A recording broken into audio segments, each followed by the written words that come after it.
La philosophie taoïste nous met en garde contre l'attribution d'une importance excessive à la vie en général ou à nos vies individuelles. Du point de vue des nuages, du système solaire, de la galaxie et au-delà, nos problèmes, en effet, nos vies mêmes, sont en effet insignifiants. Ce point de vue nous aide à vivre comme l'eau, à couler librement, à éviter les attachements limitants, à aller joyeusement là où nous sommes nécessaires, sans jugement ni réserve, à nourrir le monde autour de nous afin qu'il puisse fleurir et grandir, tout en ne nous prenant jamais trop au sérieux. Bien que nous puissions aimer la vie et nous émerveiller de sa belle complexité, dans les termes les plus stricts, elle n'est pas plus spéciale que le monde inanimé, que les taoïstes traditionnellement voient également comme étant plein d'énergie, qui, en plus de nous mettre en garde contre la recherche de sens de la vie, la philosophie taoïste suggère également que nous ne devrions pas dépenser notre précieux ki à nous inquiéter de ce qui se passe après notre mort. En effet, les systèmes de croyances qui prétendent répondre à ces questions sont notoirement connus pour générer un sentiment de différence en nous, nous séparant ainsi du monde qui nous entoure. Cette séparation, que ce soit des humains d'autres croyances ou des animaux d'espèces différentes, n'a fait que donner naissance à la cruauté et à la souffrance sous forme de génocide et de guerres religieuses. Nous naissons, vieillissons, tombons malades et mourons dans le cadre de la nature, de tout ce qui est. Raconter des histoires sur ces faits, concocter des dieux, des mythes et des légendes, parce que nous ne trouvons pas l'ordre naturel des choses intellectuellement ou émotionnellement suffisant, peut nous donner un réconfort temporaire. Mais prendre nos propres fictions trop au sérieux nous a également conduit à la notion empoisonnée de l'hégémonie humaine sur la nature. Croire que la Terre est notre terrain de jeu personnel nous a conduits à mener le plus grand holocauste environnemental que notre planète ait jamais connu. En bref, ne trouvant pas nos vies suffisantes telles qu'elles sont, même avec les révélations disponibles par la méditation, l'intellection et l'action, a fait plus de mal à notre monde que les météores, les tempêtes solaires ou la guerre thermonucléaire.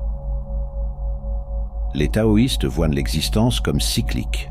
Autrefois, nous vénérions la nature plutôt que de la ravager. Il est temps de quitter le paradigme dominant, égocentrique et égoïste, et de passer à autre chose et de mettre fin à notre quête de sens.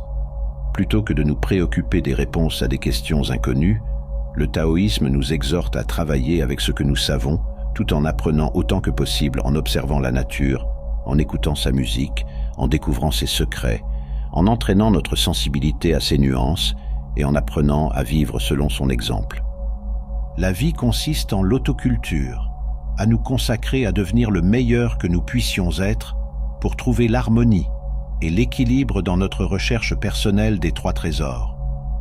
La compassion pour toutes les créatures vivantes, l'humilité dans tous nos efforts et l'utilisation simple et frugale des ressources qui nous ont été données. Selon les premiers textes taoïstes, lorsque la nature humaine est alignée sur le reste de la nature, l'ordre et l'harmonie en résultent. De ce point de vue, le but de l'autoculture est de revenir à un mode d'existence naturel, mais qui a été obscurci par le conditionnement social. Répéter certaines actions, telles que des exercices physiques, est un moyen d'entraîner le corps pour qu'il soit libre de réagir de manière spontanée et naturelle. C'est similaire à l'expérience de pratiquer ses tirs au basketball et de faire ensuite un panier décisif dans le grand match. La préparation par la répétition rend possible d'agir, à un certain moment, sans réfléchir, dans une pure spontanéité. Ziran. Cette spontanéité est le mode d'être qui est pleinement vécu, à tout moment, seulement par les immortels. Pour la plupart des gens, cependant, y compris les laïcs et beaucoup de taoshi, le but est moins élevé. Vivre une vie longue et en bonne santé. Les êtres humains peuvent s'écarter de l'ordre naturel. Lorsqu'ils le font, ils s'attirent la destruction sur eux-mêmes et sur ceux qui les entourent. Les érudits confucéens ont été critiqués dans le Tao Te Ching pour avoir imposé des règles et des attentes sociales.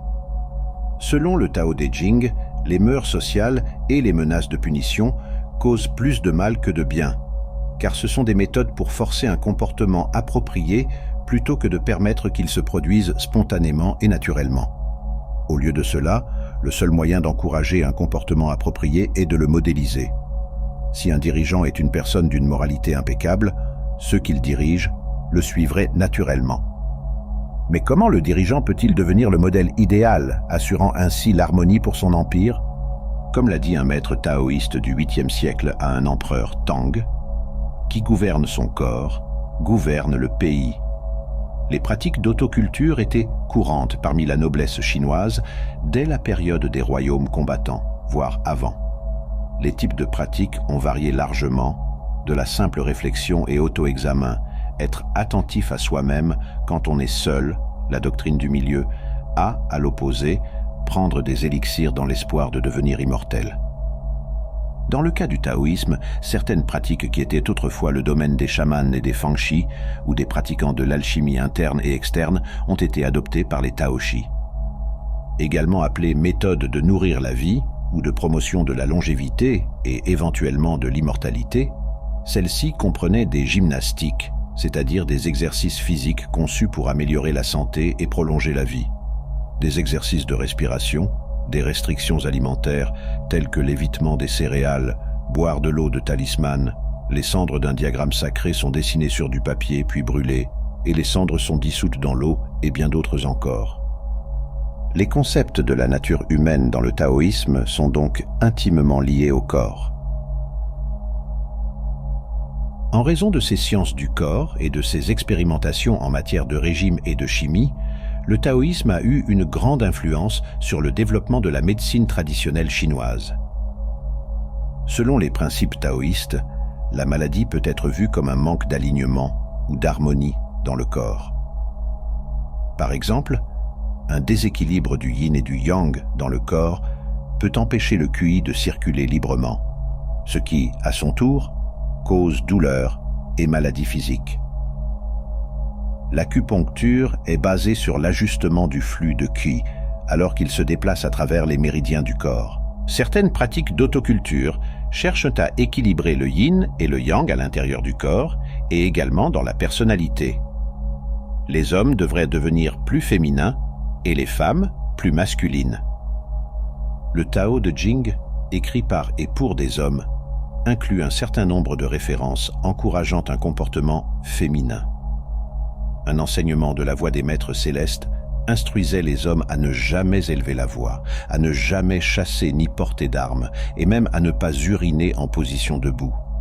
Cette attitude a conduit au développement d'une pratique ésotérique pour les taoshi masculins qui consistait à cultiver un embryon divin à l'intérieur.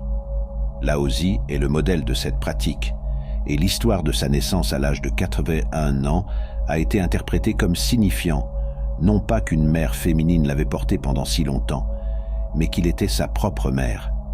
C'est-à-dire que le dieu Laozi était un embryon divin qui avait été nourri à l'intérieur de l'homme pendant tout ce temps, et finalement était né, et avait remplacé l'homme mortel. On croyait que celui qui était capable de fusionner les énergies masculines et féminines à l'intérieur, en provoquant la création d'un embryon, puis était capable de nourrir avec succès cet embryon jusqu'à son terme, serait capable de remplacer le corps mortel par le corps d'un immortel. Une autre manière de concevoir le corps a été introduite dans le livre du Palais jaune, un texte taoïste de la Shangqing qui affirmait que les dieux résidaient à l'intérieur du corps humain. Ce livre décrivait le corps comme un palais divin avec des lieux de résidence interne pour chaque dieu. Il y avait un dieu résidant dans chaque organe, un dieu situé au sommet de la tête, un dans chaque œil, un entre les sourcils, et ainsi de suite. Ces divinités supervisaient le bon fonctionnement de chaque partie du corps. Ce concept a conduit à des pratiques rituelles conçues pour accueillir les dieux dans le corps. Ces façons de penser sont ancrées dans une prémisse fondamentale de la pensée chinoise, qu'il existe des corrélations ou des correspondances entre chaque niveau d'existence.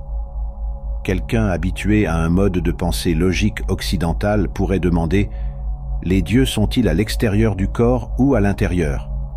À quoi la réponse chinoise serait « Les deux, bien sûr ».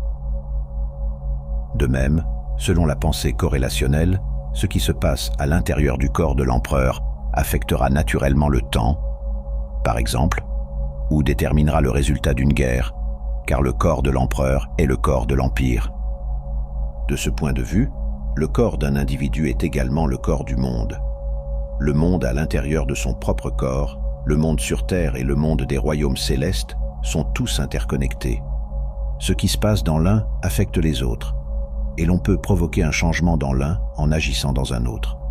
Ainsi, le but de l'existence pour chacun est de s'améliorer, physiquement, mentalement, émotionnellement, spirituellement, pour le bénéfice de tous. Parfois, la crise de la mi-vie se concentre sur un fort désir d'embrasser un objectif significatif pour sa vie.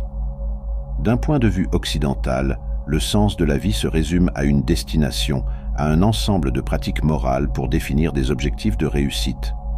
Le mode de vie occidental a souvent tendance à utiliser des objectifs pour façonner la vie d'une personne. Le taoïsme n'a pas d'objectif. Au contraire, le taoïsme insiste sur le fait que c'est la vie elle-même qui façonne une personne plutôt que tout objectif. Les enseignements du taoïsme embrassent le voyage de la vie comme étant le sens même de la vie. Perspective occidentale. Une personne façonne la vie vers un objectif, vers un but final définissant. Perspective taoïste. La forme d'une vie est le sens de la vie. Aucun but final définissant n'existe. Au lieu de cela, l'aspect définissant de la vie réside dans le fait de vivre chaque instant. Cela devient plus clair lorsque l'on voit le taoïsme définir le Tao. Le Tao est indéfinissable. Ce sont des points de vue très différents. C'est aussi une raison pour laquelle les Occidentaux peuvent éprouver de la confusion en comprenant le taoïsme. La pensée occidentale aborde souvent la vie du point de vue opposé. Dans la vie, c'est le chemin qu'une personne parcourt et non l'attente de résultats qui devient le sens de la vie pour le taoïste. Un taoïste embrasse pleinement la vie et avec enthousiasme. Cela signifie qu'à chaque instant, il faut agir en fonction de ce qui semble le mieux et le plus juste plutôt que de travailler selon un plan préétabli sur où une personne doit être. Une perspective taoïste est très utile pour une personne en crise de la mi-vie. En tant que philosophie, le taoïsme libère une personne des chaînes relationnelles restrictives et des attentes personnelles déraisonnables. Le taoïsme élimine les pressions des doctrines institutionnelles qui essaient de forcer une personne à être quelque chose qu'elle n'est pas. Le taoïsme souligne l'acceptation personnelle comme pratique. Le taoïsme guide une personne vers la compréhension et l'acceptation de sa vie actuelle. Cela permet à une personne de sortir du passé. Le taoïsme aide une personne à réaliser qu'elle est toujours libre d'avancer loin de tout péché passé ou de tout problème qui pourrait l'entraver. Une pratique taoïste aide une personne en crise de vie à avancer avec la vie, plutôt que de s'infliger de la douleur comme forme de repentir du passé ou de se soucier excessivement de l'avenir. Si aucun but final n'existe, un taoïste découvre un style de vie basé sur la grâce de ses actions qui devient l'aspect déterminant important de sa vie même. Un taoïste découvre le bon humour dans sa vie. La seule chose qu'une personne peut être parfaite, c'est d'être elle-même. C'est la qualité déterminante d'être un individu. En cela, nous commettrons des erreurs. Le taoïsme enseigne comment embrasser les erreurs personnelles. Si une personne ne peut pas rire de sa propre vie, alors elle n'a pas embrassé la vie avec l'acceptation de sa propre nature. La grâce devient alors un processus d'apprentissage pour ne pas refaire les mêmes erreurs, enfin pas trop souvent, en avançant. Une vérité surprenante, en vivant pleinement la vie, un taoïste embrasse également un concept de paradis. Alors que la perspective du taoïsme et les attitudes occidentales peuvent être opposées, les résultats de l'acceptation de la vie sont les mêmes. La différence de perspective signifie qu'un taoïste reconnaît le paradis dans la vie plutôt que de considérer le paradis comme un objectif futur, comme le font les Occidentaux. Pour de nombreux taoïstes, le paradis n'est pas tant un concept religieux qu'une partie spirituelle de la vie. C'est un concept de vivre pleinement avec une grâce spirituelle, là où l'esprit représente le mouvement de notre vie même. La pensée occidentale sépare le paradis de la vie, faisant du paradis uniquement une quête religieuse. Le taoïsme enseigne que c'est une question de perception, C'est un problème important à surmonter pour trouver la paix personnelle. Pour certaines personnes traversant une crise de la mi-vie, cet aspect peut en fait être crucial pour la crise. Essayer de concilier son bagage religieux par rapport à ses croyances personnelles plus profondes. Le taoïsme aide, car il simplifie la compréhension de ces conflits internes que nous accumulons dans la vie. Le taoïsme enseigne la patience du temps. Dans la précipitation à atteindre des objectifs, les gens perdent patience en ne faisant pas de progrès. Le temps est sans importance pour un taoïste. En conséquence, traverser une crise de la mi-vie n'est pas accablant pour un taoïste. C'est simplement ainsi, et cela passe rapidement lorsque l'on vit pleinement. Une personne dans la culture occidentale aborde généralement la crise de la mi-vie avec l'idée qu'un seul but final existe. Par exemple, de nombreuses personnes traversant une crise de la mi-vie commenceront le yoga, le qigong ou une autre pratique.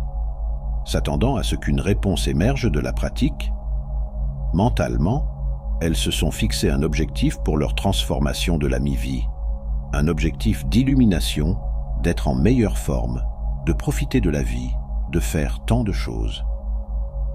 Le problème avec l'approche occidentale, une personne devient rapidement contrariée ou découragée en ne faisant pas de progrès. Une transformation de la mi-vie ne suit aucun calendrier professionnel ou agenda personnel. Plus une personne force sa crise de la mi-vie vers un certain but, plus la crise de la mi-vie se répandra sur sa vie.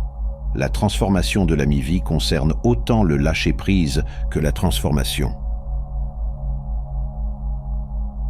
Voir notre belle communauté s'agrandir jour après jour, lire vos retours enthousiastes et constater que mon contenu fait écho en vous est une immense source de motivation et d'inspiration. Votre présence, votre engagement et votre fidélité sont une véritable bénédiction. Du fond du cœur, merci à vous tous pour votre soutien inestimable. C'est grâce à vous que je peux continuer à avancer sur cette voie passionnante. Reconnaissance infinie.